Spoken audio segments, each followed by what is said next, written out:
बेटा आज का जो हमारा आर्टिकल है that is distribution of molecular speed. इससे पहले आपने मीन फ्री पाथ पढ़ा, आपने पढ़ा how to calculate the average velocity, average value, how to calculate the root mean square value और रूट मीन स्क्वायर वेलोसिटी।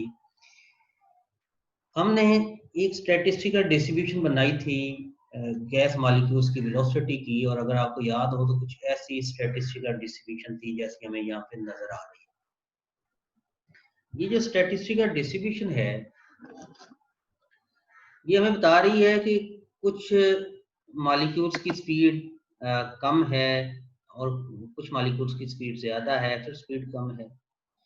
तो हम लोग चाहते हैं कि हमारे पास कोई ऐसा मैथमेटिकल मॉडल आ जाए जिस मॉडल को हम यूज़ करते हुए ये जो स्पीड डिस्ट्रीब्यूशन है इसे हम लोग ड्रॉ कर सकें। तो बेटा मैक्सवेल ने फर्स्ट टाइम एक अटेम्प्ट की है इसका मैथमेटिकल मॉडल देने के लिए। अकॉर्डिंग टू हिम जो गैस मॉलिक्यूल्स की जो वेलोसिटी है वो डिस्ट्रीब्यूट होती है एक फार्मूले से जिसे हम मैक्सवेल बोल्ट्जमैन डिस्ट्रीब्यूशन का नाम देते हैं। According to Maxwell Boltzmann distribution किसी स्पेसिफिक वेलोसिटी की जो एन ऑफ वी, जो नंबर ऑफ मॉलिक्यूल्स होंगे, n of v distribution of the speed among different molecules of the velocity follow this mathematical expression.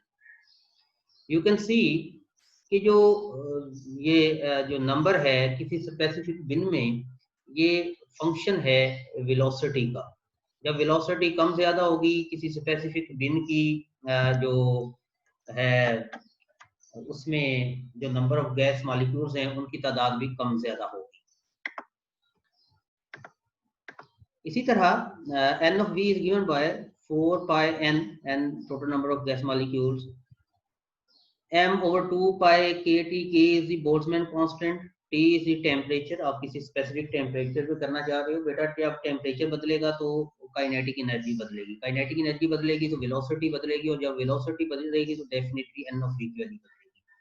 तो मैक्सवेल ने speed distribution का ये formula दिया। उसने कहा कि इसमें अगर आप टेम्परेचर को चेंज करते जाओ या वेलोसिटी को सेम रखो तो तब भी एन ऑफ वी को आप ड्रॉ कर लोगे, या अगर आप किसी स्पेसिफिक टेम्परेचर को सेम रखो उसे वेलोसिटी को चेंज करते जाओ एन ऑफ वी को ड्रॉ कर लोगे।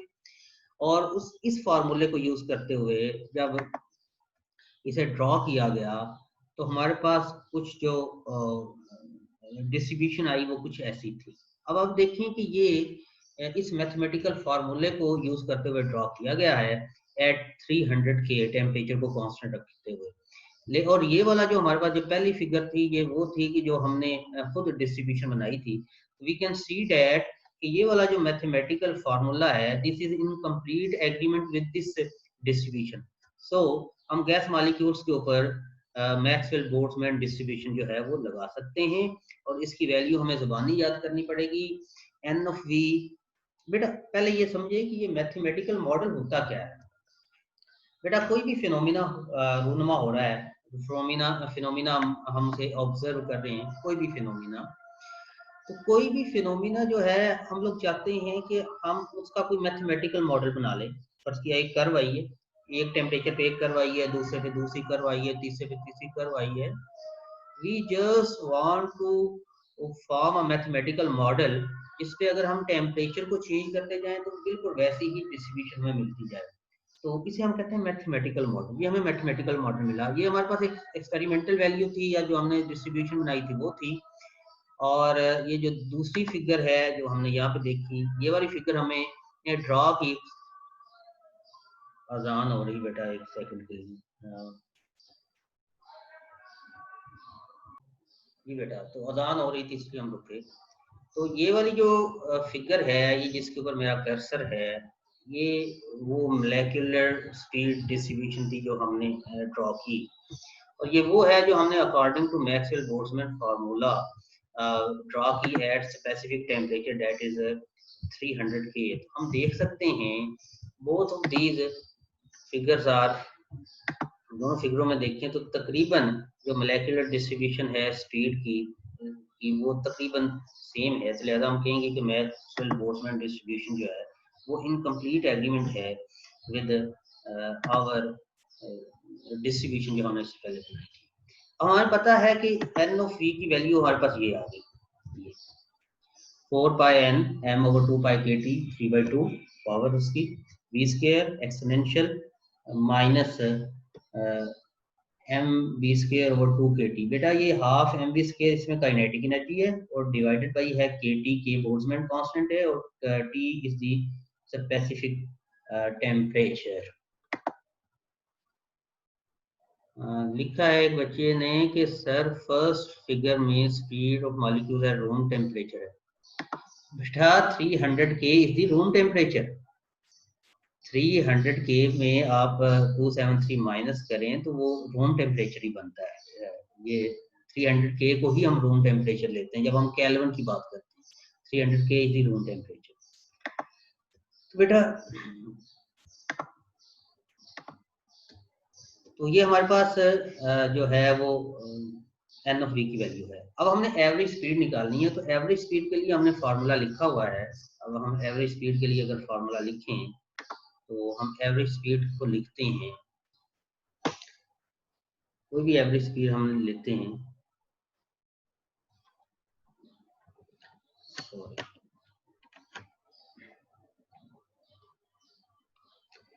बट लेट्स सपोज हमारे पास एवरेज स्पीड है, तो बेटा हम इसे लिखते से v n of we D v divided by capital N, ऐसे लिख देते हैं। अब अगर हम यहाँ से पे मोलेकुलर स्पीड को देखना चाहें तो हम यहाँ पे देख सकते हैं कि एवरेज स्पीड हमने लेनी है, तो average speed is v n of we D v integral from 0 to infinity 1 over N.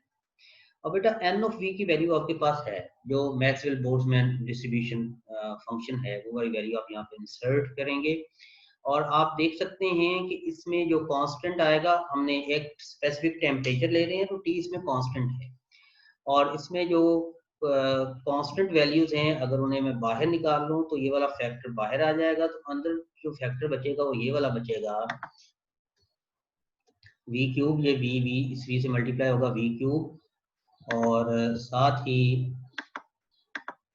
ये वाला फैक्टर आएगा e raise power minus m v square over 2 k T. बेटा के और टी को मल्टीप्लाई करूं तो इसके यूनिट्स भी जूल के आएंगे, और हाफ एम वी स्क्वायर के यूनिट्स भी जूल के हैं, तो जूल से कैंसिल हो जाएगा क्योंकि एक्सपोनेंशियल की पावर डायमेंशनलेस होती है डी बी।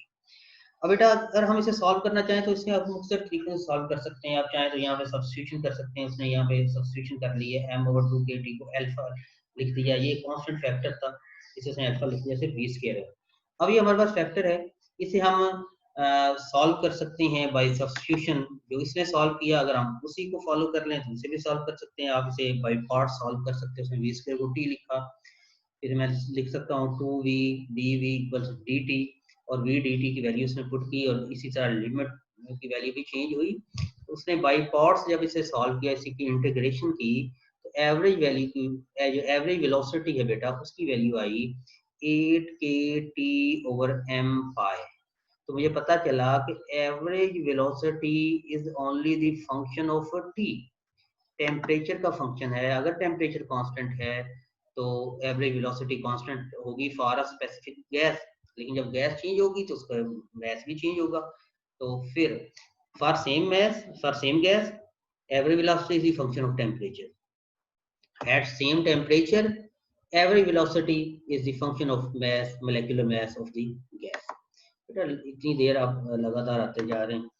अब बेटा हमारे पास जो की है दिस इज बोल्ट्जमैन कांस्टेंट, तो बेटा इसे आपने सॉल्व करना है। आप बाई पार्ट सॉल्व कर सकते हैं, दिस इज वेरी इजी। अगर कोई इश्यू हो तो मुझसे आप पूछ सकते हैं, बहर आपको इंटीग्रल सॉल्व करना आना चाहिए। बोल्ट्जमैन कांस्टेंट क्या है? यूनिवर्सल गैस कांस्टेंट को अगर मैं एवोगाड्रोस नंबर पे डिवाइड करूं तो इसे हम बोल्ट्जमैन कांस्टेंट कहते हैं, और के इक्वल हो गया आर ओवर एन, यहाँ पे के की जगह आर ओवर एन लिखा, एन ए एवोगाड्रोस नंबर। अब बेटा इसमें लिख सकता हूँ A R T over M N A pi. तो m को जो है अगर मैं मल्टीप्लाई करूँ एवोगाड्रोस नंबर को मास के साथ, तो जो आंसर आएगा उसे हम कहेंगे मोलर मास। इसे हम कैपिटल M से लिख सकते हैं। तो एवरेज, ये जो फार्मूला था, ये एवरेज वेलोसिटी का था in terms of molecular mass, and this is the formula for average velocity in terms of molar mass. दोनों हमें पता होनी चाहिए। अब बेटा ये था एवरेज स्पीड, कि हमने एवरेज स्पीड कैसे लेनी है। इसका बड़ा आसान सा तरीका है कि हमने फार्मूला लिखना है, ये वाला फार्मूला लिखना है। यहाँ पे हमें एन ऑफ वी की वैल्यू जो है वो इंसर्ट करनी है, इसे इंटीग्रेट करना है, तो हमारे पास वैल्यू आ जानी है वी बार की, या जिसे हम एवरेज वैल्यू कहते हैं। एन ऑफ वी की वैल्यू मैक्सवेल बोल्ट्जमैन डिस्ट्रीब्यूशन से हमने ले ली है, और उसी को हमने फिर मोलेकुलर मास की फॉर्म में भी लिखा, जैसा कि इस इक्वेशन में गिवन है। उसी को हमने मोलर मास की फॉर्म में भी लिखा। अब बेटा है मोस्ट प्रोबेबल स्पीड, कि मोस्ट प्रोबेबल स्पीड क्या होगी, ज्यादा मॉलिक्यूल्स की कितनी स्पीड होगी, उसे हम कहेंगे मोस्ट प्रोबेबल स्पीड। यानी कुछ 5 मॉलिक्यूल्स की स्पीड है 5 metre per hour, kilometre per hour, या पर माइल्स पर आवर, जैसे भी आप लिखना चाहें। और 10 मॉलिक्यूल्स की 5 है, 20 की 25 है, 15 की जो है वो 20 है। तो सबसे ज्यादा मॉलिक्यूल जो है 20 की जो स्पीड है वो 25 है, तो 25 को कहूंगा कि this is the most probable speed, यानी वो स्पीड जो ज्यादा मॉलिक्यूल्स की होगी, that is known as most probable speed, या सिंपल हम उसे प्रोबेबल स्पीड भी कहते हैं। बेटा हमें पता है कि मैक्सिमम वैल्यू, मैक्सिमा या मिनिमा फाइंड आउट करने के लिए हम क्या करते हैं कि सिस्टम का फर्स्ट डेरिवेटिव लेते हैं। उस वैल्यू का फर्स्ट डेरिवेटिव को लेके उसे हम जीरो की इक्वल पुट करते हैं, और वहां से हम वेरिएबल की वैल्यू इंसर्ट करके वेरिएबल की वैल्यू फाइंड आउट करते हैं, और उसे जो एक्चुअल हमारे पास फंक्शन होता है उसमें इंसर्ट कर देते हैं, तो हमारे पास उसकी स्पेसिफिक वैल्यू आ जाएगी।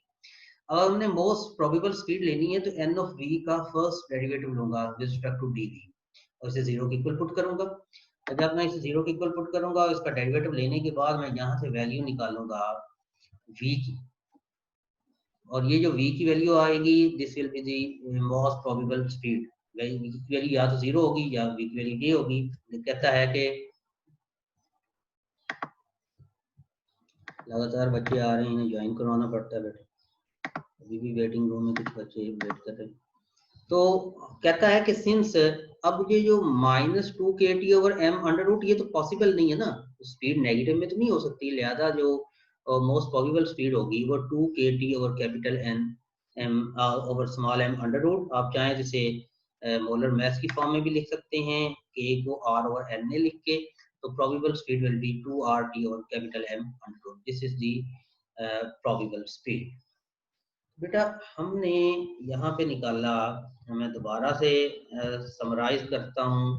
हमने एवरेज स्पीड निकाल ली, उसके बाद हमने प्रोबेबल स्पीड ली, और प्रोबेबल स्पीड लेने के लिए हमें जो है वो एन ऑफ वी को हमने डेरिवेटिव लिया विद रिस्पेक्ट टू वी, उसे जीरो की इक्वल पुट किया, और यहाँ से हमने जो वी की वैल्यू निकाली वो आई प्रोबेबल स्पीड।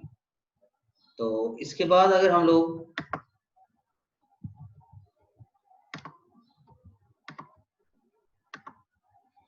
और v प्रोबेबल स्पीड की वैल्यू आ गई 2 RT और कैपिटल, बिल्कुल वैसे ही जैसे एवरेज स्पीड को हमने मोलेकुलर मास की फॉर्म में भी लिखा था, मोलर मास की फॉर्म में भी लिखा था, इसे भी हम लोग लिख सकते हैं। इसके बाद हम कैलकुलेट करेंगे root mean square speed. Root mean square speed के लिए भी हमने फार्मूला लिखा हुआ है, इससे पहले हमने पिछले लेक्चर्स में वो पढ़ा है। तो सबसे पहले हम average of the squared velocity लेंगे। जब हम उधर लेते थे ना एवरेज, तो अकेला लेते थे v n of v dv, लेकिन जब average of the square value लेनी है तो v square n of v dv integral divided bye n। जहाँ पे v था उसकी जगह पे v स्क्वायर आ गया है, बाकी सारे का सारा इंटीग्रल वैसे रहेगा। इस इंटीग्रल को हम लोग सॉल्व करेंगे बिल्कुल वैसे ही जैसे एवरेज स्पीड के लिए सॉल्व किया। तो ये average of the squared velocity आ गया, और अगर इसका मैं अंडर रूट लूँ तो ये रूट में स्क्वायर वैल्यू आ गई 3 kT/m, और स्मॉल m मोलेकुलर मास, और अगर मैं चाहूँ तो इसे मैं मोलर मास की फॉर्म में भी लिख सकता हूँ। दिस इज रूट में स्क्वायर स्पीड। बेटा ये है आज का हमारा लेक्चर, जो आज का हमारा टॉपिक था। आपने करना क्या है कि इन तमाम तीनों, आपने एवरेज वेलोसिटी, सबसे पहले तो आपने मैक्सवेल बोल्ट्जमैन डिस्ट्रीब्यूशन की जो इक्वेशन है उसे याद करना है, एन ऑफ वी की वैल्यू याद करनी है। एन ऑफ वी की वैल्यू याद करने के बाद आपने एवरेज वेलोसिटी निकालनी है, फार्मूला होगा v n of we D we integral divided by capital N. फिर आपने बेटा मोस्ट प्रोबेबल स्पीड निकालनी है। उसके लिए आप क्या करोगे, एन ऑफ वी का डेरिवेटिव लोगे, first derivative with respect to velocity, zero की पुट करोगे, जो वेलोसिटी निकलेगी वो प्रोबेबल वेलोसिटी होगी।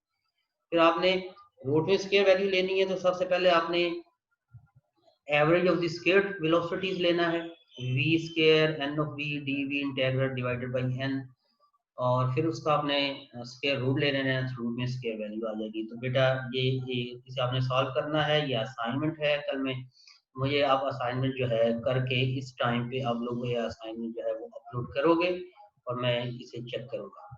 ठीक है बेटा, टेक केयर, अल्लाह हाफिज। आज 58 स्टूडेंट्स आए हैं, मेरे पास रिकॉर्ड है बेटा, जो नहीं आएंगे तो उनके लिए प्रॉब्लम होगा। सभी को कहें कि वो ये छुट्टी